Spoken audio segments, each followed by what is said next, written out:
Many people have, the ones that I've actually interacted with, complain that they lose kids a lot. Could you be knowing why, some of the reasons as to why those kids could probably be, could die while they're still young? Me, I don't lose kids here. If I produce over 400 kids, I can lose like 4. And you raise because that's accidental. That's accidental that it can happen. But some of the things that really kills kids, one, people fail to spray kids. I don't know who specialists and tells you that the kids are not sprayed, or they are not even sprayed with the concentration of the old ones. Because a tick cannot say that this is a kid, I will not bite it. At the moment it bites it, it is transferring the disease strictly to the kids which are weak. A kid is still getting the immunity from the milk of the mother. If you don't protect it so much, it is not going to even survive like how the old one can survive. The possible causes of kids, or the possible causes of mortalities in kids, one, mismanagement of the kids. What are the mismanagements? You don't separate kids to sleep in the kids unit, which is very dangerous. The kids are supposed to be separated. Why? Because they are weak. Goats are not like human beings. Human beings, if you see rain coming, you always you carry your kids and take them in the house, which is not the case like the animals. The animals, when the rain comes, the animal is only thinking about itself. It will run, and remember, we keep many in the flock. If we keep many in the flock, they will only run, then go in the goat's house. Even the kids will also be running to the house, and what will happen? They will definitely stamp on them, and then will kill them. That is one of the reasons. Two, people fail to boost those kids with multivitamins. Me, at my farm, we give kids multivitamin on a weekly basis. Sometimes we even give them iron. Two, we deworm those kids after 2 weeks. Because when the kids are born, this week they are in the house, the second week they start to go out and start feeding, on the ground, pastures which are near the house. So they are picking worms. So after like 2 weeks or 3 weeks, start to deworm. At least give them some soft dewormers, such that in case they tap or they get the worms, of course they have to get the worms, because worms always get closer to the houses. Why? Because there is always a lot of goats there. They always smell and know the direction of the animals. They get closer to the houses. That's why we always tell people, don't allow grasses around the houses, because grasses around the houses are habitats of worms. So, but if your house is clean and there is no grass around it, the worms will not come. And that's why we always release kids after like midday or even in the evening. Why? Because the worms should have feared the sunshine, and then they go down. So the kids will not have opportunity of feeding on the worms. But the moment you allow the grass to grow around your house, you're bringing the worms closer. If you're bringing the worms closer, it's going to affect you directly, because your goats are going to be fed on worms all the time. So they will be sickly over the worms that you brought closer. Okay. There has been, take for example, a mother has given birth and she can't probably breastfeed. How can I supplement that kid? Yeah, we always have, I have some cows here, though I don't mention about them. I have a certain number. I think I have around 50 of them, but I don't mind about them. Why? Because they are not of the good breed that I want. Okay. It's not a good breed that I would tell people to learn and maybe do. So I always keep them so that they can supplement me with some milk. But when you get that milk, cook it, because it's ununiform milk from different cows. You cook like the way you cook the normal milk for a person? But don't put tea leaves. And don't put sugar. Don't put sugar. So let it be natural. Please take that note. Yes, you get, and it's not good to dilute it. You don't dilute it? Yeah, cook it, then let it be at a room temperature. Okay. So when it's on room temperature, give it to the kids. But make sure that your hygiene is highly good. Okay. Because you have to clean those, the nipples that you're feeding those kids with, or maybe the troughs. If you don't do that, the kids is going to be vulnerable to many diseases because of your negligence of hygiene. Actually, kids that suckle always get issues with diseases. Why? Because of the hygiene of those people that are handling. So that is what you're supposed to do. Give them that milk. They'll grow and they'll come up. There milk on sale, like already like powdered milk, where I can just go there and buy and then mix and give. You can, of course, even the naan, it can really do. And yeah, you can. Okay. So it's very, very, very easy. And also, just in case I want to probably, I want to see my kid grow very healthy, I can still supplement even when it's still breastfeeding? Yeah, you can. But the problem is you're going to confuse the digestive system. Which milk, the other mothers or this? You get, and that will be crisscrossing, you know, changing of the milk. It might cause diarrhea. And that diarrhea is one of the causes of death of those kids. Kids' mortality. Yes. Actually, what mostly kills these animals is the diarrhea. And it's always a result of poor hygiene. And people neglect, if they see an animal diarrheating today, they want to handle it tomorrow. That is late. If you see it today, give it Genta today and Oxy today. Or give it sulfur drugs today, or Aeroflox or Interflox today, immediately. Don't wait until tomorrow. Don't wait until tomorrow. Wow. Be observant. Whichever diarrhea you see in a kid, it is not good at all. And don't wait. Yes. Let's talk about natural synchronization. I've heard you talk about it, but I've never understood it. And probably somebody else out there may not have understood it as well. Synchronization, first of all, it's a broad word. But right now we are talking about estrus, synchronizing for estrus or for breeding. Breeding means serving an animal. So when we talk about natural synchronization, we are talking about playing with hormones of an animal such that they come in a group.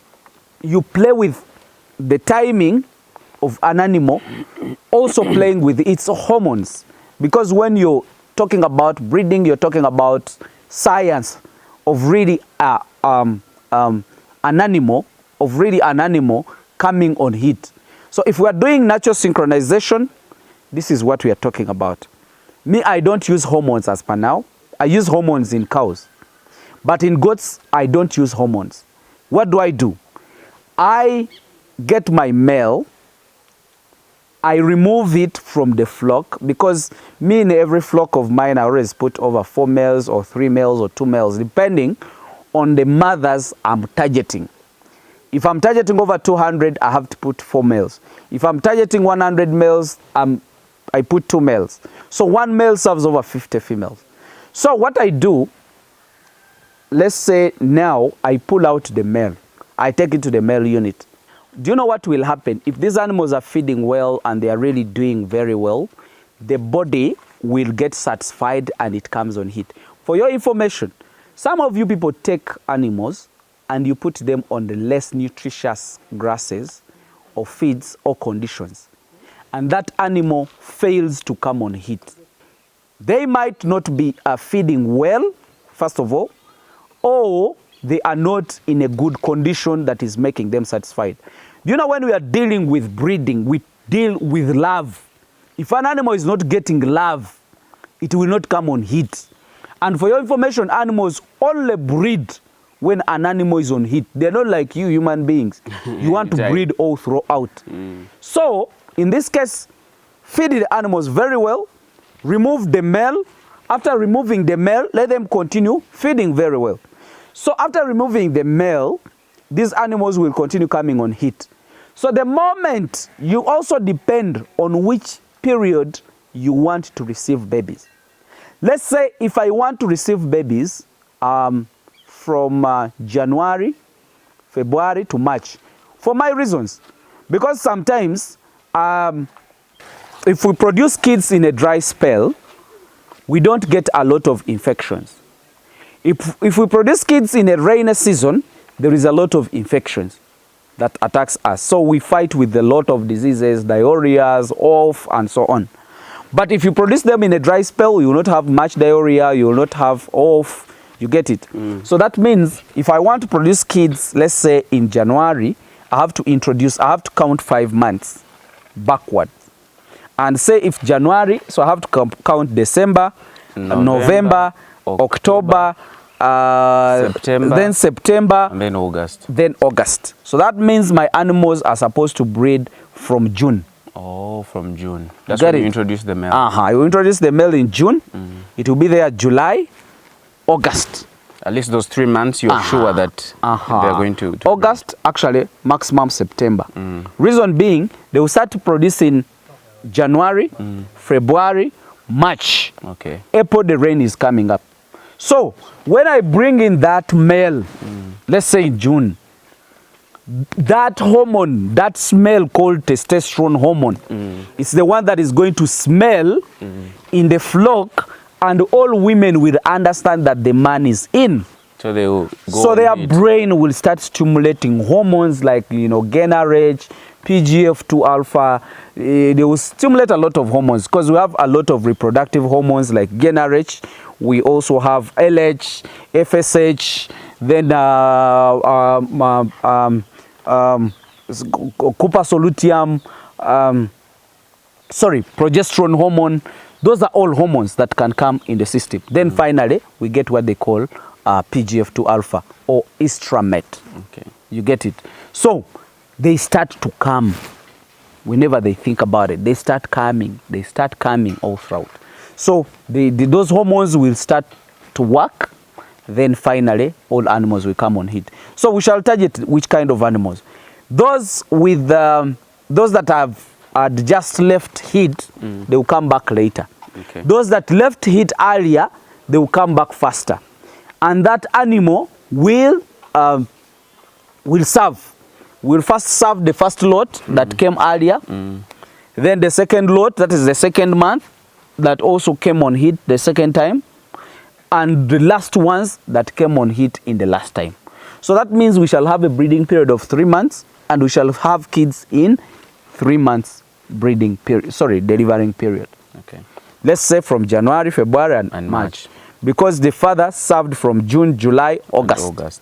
Then September lately. That means we shall have kids from January, February, March, and late April. So that is what they call natural synchronization. Okay. It has advantages and disadvantages. And disadvantages are minimal, but the advantages are more. Why? Because since we have, you group up your farm and also team up your animals. Because if you want to sell, let's say, a group of animals, you have the animals produced in the same period. You get it? So you don't have to wait. Again, you sell in January, then you wait. Again, you sell in December. Yes. So you will have groups. Yourself. You have groups, and two, on top of that, the animals will be uniform in the age. And when you're getting your money, you'll get it in bulk. Duke, you can never get rich if you don't get money in bulk. And you're getting randomly. Two, it also helps your workers if they are managing their animals, the kids. They know because kids, a batch is there. Is coming. Than fixing your worker to go in every flock picking one goat. One. It's a bit tiresome. It's tiresome, very tiresome. True. It's better they are born in the same group. You say that from this month to this month we are receiving babies. Then you can even put extra power in that flock to help that guy to manage the kids. So you will have no issues with mortalities and so on, because kids are cared for. Does the natural synchronization happen with all breeds or a specific set of breeds? No, all breeds. Whether local or not. The only problem with locals, they will take long to start to work on your pace, because they have different maturity time on and a different breeding period, because you don't understand them. One is converting high, one is converting less, they will be disorganized. But the moment they produce for the first time, the rest of the times it will be very, very easy for them to be synchronized, as long as you provide feeds for them. Talking about natural synchronization, how do I tell that a goat is pregnant? For example, in my rabbit business, we do what we call palpating, like where we touch the belly, and within 3 or 4 weeks, you can tell that, oh, actually this rabbit is pregnant. Do you do the same with? We can as well do palpation. Oh. We do palpation in cows, but for them we do rectal palpation. Where you I put it, the hand? I put in my hand through the rectum to palpate and feel what is down. Whoa. But with goats, the organs are small. We cannot do rectal palpation.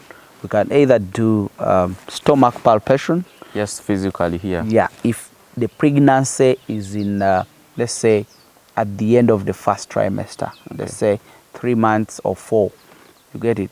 So, but also there is also a scanner that you can use. Oh. That, but basically, like me, And what I there use are like here. signs, maybe change in body size. Of course, the change in body size can be, but you know, goats are very tricky. Yeah, it There could is be some which are because too of big, and you know, they are not pregnant. You get it? And even those animals that don't even produce are always looking big and nice. You get it? But the body size, of course, it will change. We'll show you the vulva can enlarge. That's about to be delivered. Even the weight moves. It's like even human beings, even the palpitations will also change. Okay. It will be having a high heart rate beats. But if you can see, you can even check on the jugular vein, then you check for the pulse, for the pulses. Okay. So that is how we can maybe tell. But basically for me, what I do, I put in animals, let's say 100, and I put 2 males. At the end of 6 months, I see most of them producing. Okay.